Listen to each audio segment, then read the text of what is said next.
안녕하세요. 심플한 관심 종목 TV입니다. 해당 영상은 이제 5월 14일 수요일 관심 테마 브리핑이고, 자, 지금 일단 미국 선물은 조금 그 하락폭이 줄어들기는 했어요. 아까 장중에 한 0.4%, 0.5% 주변까지 좀 본 것 같은데, 일단 조금 낙폭을 줄이기는 합니다. 뭐 내일 아침, 그게 중요하겠죠? 자, 그래서 그건 내일 보시면 될 것 같고, 지금 일단은 미국, 중국 휴전, 그 관세 협정이죠. 정확히 휴전이라는 키워드 이거 기자분이 이게 맞나 싶을 때 일단은 관세 전쟁이라고 생각하면은 그 뭐 또 휴전 키워드를 넣을 수도 있다 보니까 일단은 미국, 중국 관세 전쟁에 대한 협상으로 급한 불 진화. 하지만 미국 경기 둔화 가능성은 아직 좀 살아있다. 이건 좀 다른 요소인 거죠. 그래서 기억은 해두시고, 그래서 지금 트럼프가 사우디 도착을 했습니다. 그래서 그 사우디 빈살만이 뭐 사진 좀 돌아다니더라고요. 그 일론 머스크 같이 껴가지고 간 것 같던데, 일론 머스크랑 트럼프 그리고 빈살만 이렇게 해가지고 지금 이제 맞이해주고 있는, 환영하고 있는 그런 사진도 좀 돌아다닙니다. 그래서 이제 중동 순방이 이제 시작이 됐고, 지금 중동 지역에서 결국 그 투자 이야기들, 아마 이게 지금 외신 뉴스는 계속 있기는 하거든요. 사우디 해가지고 중동 지역, 보통 중동 하면 이제 오일머니라고 하잖아요. 돈이 많은 그런 이제 원유 이런 걸 통해 가지고 오일머니라고 하는데, 그 오일머니에 대해서 이제 뭐 데이터 센터 투자, 그리고 사우디 같은 경우 이전에 반도체 칩 규제, AI 학습에 대해서 쓰고 싶어 하는데, 이제 전 정권이죠. 바이든이랑 사우디는 그 빈살만은 예전부터 사이가 안 좋았습니다. 빈살만이 이제 옛날 옛적, 지금의 위치 이전에도 바이든이 이제 뭐 살인마다 해가지고 그 대선 이전에, 이번 대선 이전에 이제 조금 내려갔었는데, 결국에는 뭐 겉으로는 환대해주는 척 했지만 가고서 바로 이제 유가에 대해서 반응 안 해주고 그런 게 있었죠. 그래가지고 트럼프는 또 빈살만이 좋아하기는 해요. 그래서 일론 머스크랑 트럼프가 갔는데, 뭐 데이터 센터나 뭐 이런 식으로 이제 데이터 센터, 뭐 반도체 칩 수출 규제 뭐 완화, 이런 키워드들이 내일 나오는지 좀 볼 필요는 있을 것 같습니다. 이런 게 나오면은 자연스럽게 뭐 엔비디아 혹은 전력망 관련주들, 이런 것들이 좀 부각이 될 수는 있겠죠. AI에 대해서 지금 빈살만 사우디는 좀 학습을 키우고 싶어 하는 것 같기는 해요. 그래서 나중에 이제 뭐 투자 이야기들, 이번 중동 지역에서는 투자 결국에 어디 쪽에 나오냐, 그런 키워드를 좀 중요하게 보면 될 것 같고, 자, 오늘 이제 밤에 미국 CPI 나옵니다. 그리고서 목요일날 우크라이나 러시아 이스탄불 회담, 이거는 일단은 러시아에서 참석은 하는 것 같더라고요. 뉴스들이 조금씩 나오는데, 참석은 하는데 이제 푸틴이냐 아니면은 그냥 밑에 그런 좀 그 협상 담당하는 인물들만 보내냐, 요거의 차이인 것 같습니다. 그리고 미국 PPI 있고, 주말에는 첫 TV 토론 20시 SBS. 자, 이렇게 기억해 두시면 되고, 오늘 이제 5월 19일, 23일 국제표준화 기구 총회 데이터 센터 부문 액침 냉각 표준 제한, 그 다음에 뭐 비트코인 컨퍼런스, 엔비디아 실적, 이런 것들은 기억해 두시고, 6월 달에 로보택시 출시 예정이기도 해요. 자, 다음에 원전은 생각보다는 지금 원전 관련해서 두산에너빌리티, BHI 이런 종목들이 좀 준수하게 버티기는 합니다. 두산에너빌리티가 3만원, 이 구간 이제 쌍국 맞기는 했는데, 어제랑 오늘 일단 이어서 계속 좀 수급이 이어지고는 있어요. 그래서 수급 힘으로 왔다 뭐 좀 돌파까지 나오는지 지속적으로 좀 체크해 볼 필요는 있을 것 같고, 그 외에는 개별 뉴스들이 좀 많더라고요. 오늘 일단 시간에서 양자 관련주들, 그 시간에 단일가까지 좀 힘을 줬던 내용인데, 엑스게이트가 국내 최초로 차세대 양자 VPN 상용화에 성공했다. 그래서 금액이 또 이런 식으로 700조대 시장 선점속, 사실상 이거는 이제 좀 갖다 붙인 느낌이긴 한데, AI 방화극도 1위 한다. 이 뉴스로 갖다 엑스게이트가 밑에서 한 번씩 쫙 하고 좀 세게 튀었어요. 24%까지 가면서 양자 관련 뭐 한국 첨단 소재나 이것저것 좀 시간에서 반응을 했는데, 좀 단발성 느낌이기는 하죠, 뉴스가. 그리고 오늘 이제 아침부터 한진칼 관련주들, 오랜만에 한진칼이 예전에 진짜 대단했던 적이 있거든요. 한진칼 우가 요때 가지고 2019년 코로나 이전이에요. 아마 코로나 이후에 들어오신 분들은 모르실 거예요. 그래서 코로나 이전에 이때 이제 뭐 지분 싸움 이렇게 나오면서 이런 식으로 상승을 15,000원짜리가 8만원. 이게 지금 보면은 지금 시장에서 뭐 주가 뭐 한 이런 식으로 했다 뭐 한 3, 4배 가는 거 5배 막 이렇게 하는 거 별거 아니지 않나? 중간중간 자주 나오는 것 같은데 코로나 시즌 이전이랑 이후랑은 시장 움직임이 많이 좀 달라요. 코로나 시즌 이후에는 확실히 유동성이 훨씬 증가를 하기는 했습니다. 그래서 이런 좀 격한 움직임의 종목들이 빈도가 늘었거든요. 즉 이 종목은 그 당시에는 상당히 셌어요. 상당히 아니라 엄청 셌던 거죠. 그래서 이런 경영권 분쟁 이슈가 있었는데 이번에도 좀 얘기는 나오더라고요. 그래서 호방건설과 경영권 분쟁 다시 불붙나? 그래서 호방그룹에서 조금 뭐 한 1% 정도 샀는데 좀 지분을 봤더니 이거는 그렇게 좀 위협적이고 그런 느낌은 없기는 해요. 일단은 호방그룹이 총 매수를 해가지고 지분이 18.46%, 그리고 이제 조회장 측이 30.54%인데 산업은행의 지분을 제외 10% 이걸 빼면은 이제 조회장 측은 19.96%, 그 다음에 이제 3대 주주 델타항공, 여기도 일단은 대한항공 측이기는 하죠. 그래서 차이가 좀 커요. 엄청 커요.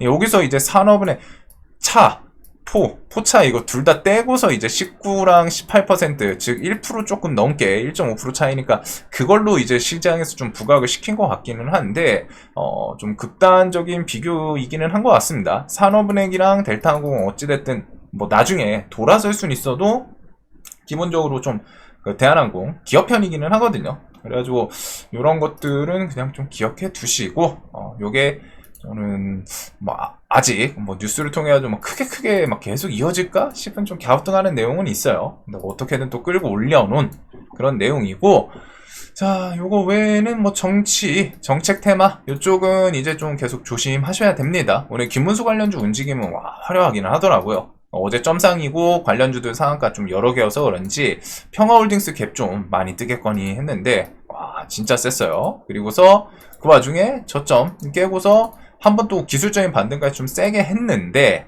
이제 얘네는 꼭 기억을 해 두셔야겠죠. 이런 종목들이 이 고점 쌍봉을 돌파를 할 수 있을까? 하기 쉬울까? 혹은 할 만한 모멘텀이 있을까? 이런 것들, 그리고 그 외에 나머지 2등주들 이런 것들 다 고점 만들고 오늘 와르르 무너졌습니다. 그래서 요거 이제 좀 멤버십에서는 애초에 어제 이제 점상 가는 거 보고서 이거 이날 안 풀리면은 다음날 갭 두고 오전 해가지고 이제 좀 고점 만들고 나머지 관련주들 무너질 확률이 높다 설명드리긴 했는데, 재료 관점을 그런 걸 꼭 계속 생각을 하셔야 돼요. 이어질 만한 포인트가 없었거든요.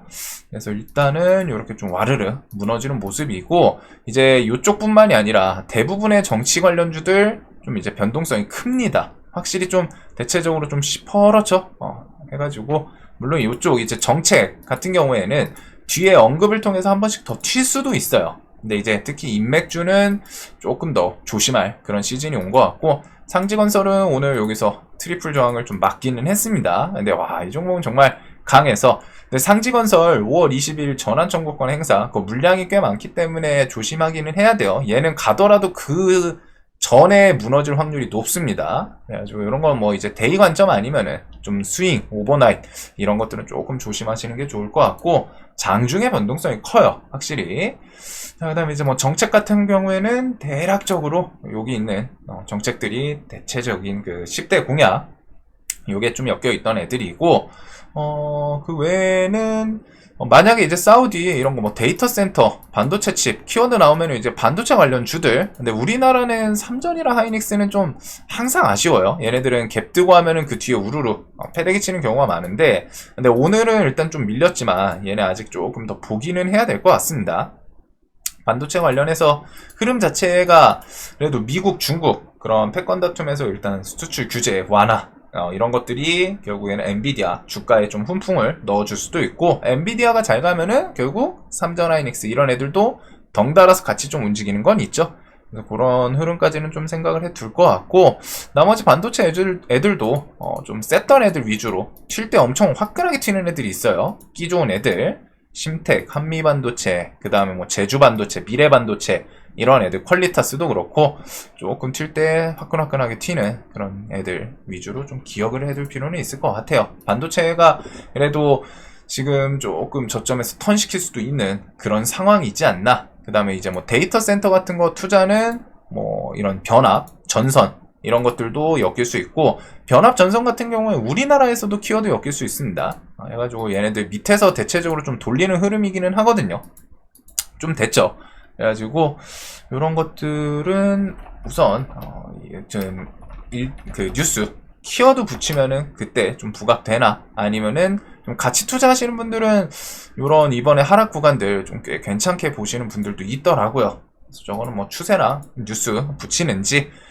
자, 그리고 재건 종전 같은 경우에는 지금 일단 결론은 트럼프 우크라이나 러시아 회담 위에 이스탄불행 고려 중이다 라는 인터뷰에서 뭐 언급은 했지만 확정되지는 않았습니다. 일단은 중동 지역을 갔고, 그 다음에 젤렌스키 튀르키예 회담에 트럼프 참석 희망한다. 그리고 유럽 14일 대러 추가 제재 공개하겠다, 이런 내용이 있습니다. 그리고 15일날 러시아 우크라이나 회담 진행이 지금 될 거는 같아요. 러시아가 우크라이나랑 이스탄불 협상 준비한다, 준비 중이다. 대신에 누가 갈지는 아직 말 못한다.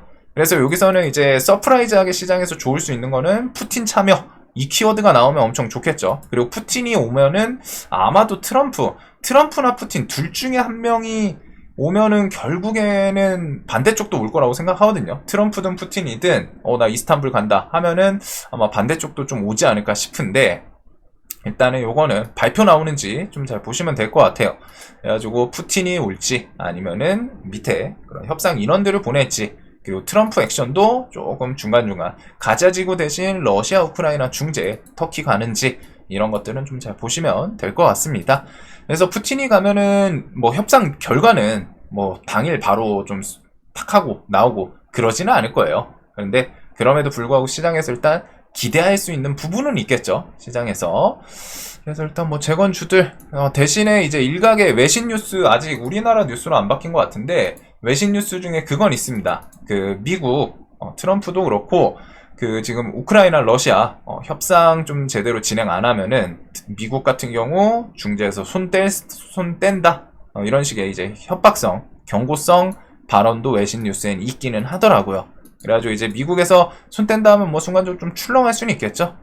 근데 이제 그 전에 지금 일단 우크라이나 러시아가 오긴 오는데 여기에 이제 푸틴이 껴있는지가 가장 좀 중요한 것 같습니다. 대동기어, 스틸텍, 얘네들은 지금 그 재료 기대감 있다 보니까 좀 최근에 올라오고 위에서 버티기는 해요. 버티기는 하는데 뉴스 따라서 움직임이 좀 갈릴 수 있다라는 거 기억을 해 두시고, 자, 그래서 이런 것들 말고서는 오늘 개별 뉴스랑 뭐 그냥 신고가 토모큐브, 얘는 넥스트레이드에서 상한가를 좀 터치를 했어요. 해가지고 끌고 올라왔고, 엑스게이트 요건 좀 단발성인 것 같고, 고영은 얘는 외국인만 좀 매수하면 참 좋을 것 같은데 최근에 이제 연기금 필두로 기간은 좀 매수 중인데 외국인이 계속 팔아요. 그래서 프로그램만 좀 매수하면 양매수로 좀 턴시킬 수는 있지 않나 싶은데, 일단은 기준봉 이후에 옆으로 이렇게 좀 가지런히 멈추고 버티는 모습이 있습니다. 그리고 오늘 이제 미국에서 19112 이런 거 주가 따라서 오늘도 좀 강했는데 D&D 파마텍 9만원 위에 또 자리 잡고 10만원을 향해 가나, 페트론도 일단은 또 신고가 올라오기는 했어요. 그리고 인벤티지랩은 5만원 구간에 일단은 좀 잘 버티는지, 이런 개별주들. 그리고 APR 같은 경우 저는 이거 좀 물려있기는 한데 추가 상장 이거 10만주 해가지고 10만주에다가 지금 5천원짜리 뭐 그냥 지금 가격으로 해도 10만원 그냥 대충 올림 처리해도 100억밖에 안 되거든요. 금액이 그렇게 크지는 않은 것 같아요. 얘가 시총이 4조고 거래대금이 기본적으로 그래도 막 2천억 4천억 막 조단이 터지던, 조 가깝게 터지던 종목인데 100억이면은 그렇게 크지는 않은 것 같은데, 일단은 뭐가 됐든 시장에서 요 내용 듣고 나서 갑자기 좀 출렁했거든요. 네, 얘가 오늘 상당히 좀 센 흐름이어서 요거 내일 어떻게 좀 반응하는지, 물량이 그렇게 많은 느낌은 아닙니다. 100억이라면은. 그래서 그건 있고, 그 외에는 뭐 원전 좀 잘 버티고 오늘 유진 로봇이 투상을 보내기는 했어요. 나우로보틱스 신규 상장에서 신고가고, 신고가랑 좀 개별주 장세 좀 뚜렷하게 테마성은 일단은 좀 바이오, 비만 치료제 이쪽인 것 같고, 좀 개별 조각조각 나는 그런 시장이었던 것 같습니다. 그래서 내일도 사실상 그렇게 좀 집중해서 볼 느낌은 없는 것 같아요. 뭐 오늘이랑 비슷하게 비만 치료제에다가 개별주가 워낙 많아가지고 개별주들, 그 다음에 개별주에는 뭐 수급 실적 이런 종목들도 좀 있죠. 하나솔루션도 3만원 버티고 다 올려놨더라고요. 그래서 저는 이런 개별 수급 들어오던 애들, 그 다음에 뭐 알테오제는 오늘 실적 발표, 실적이 좀 괜찮게 나온 것 같고, 그 외에 뭐 데이터 센터 같은 거는 뭐 밤중에 협상 이런 것들 좀 나오면은 반도체 이런 것들은 추가적으로 볼 것 같아요. 그거 외에는 지금은 그냥 좀 딱 보면은 뉴스 내용이 좀 잡스럽죠.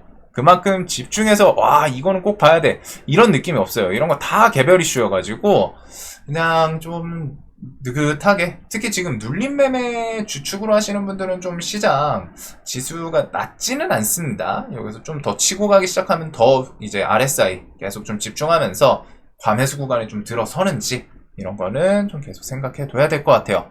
자, 그래서 내일도 집중하는 그런 좀 섹터는 없는 것 같고, 좀 어중간하가, 시장이 어중간하면은 우리도 그거에 맞춰서 좀 적극적인 매매보다는 좀 어중간하게 비명이 아니라 비중도 좀 줄이고 비명 지르면 안 돼요. 자, 영상 항상 도움되셨으면 좋겠고 내일도 돈 많이 버시는 하루 되시길 바라겠습니다.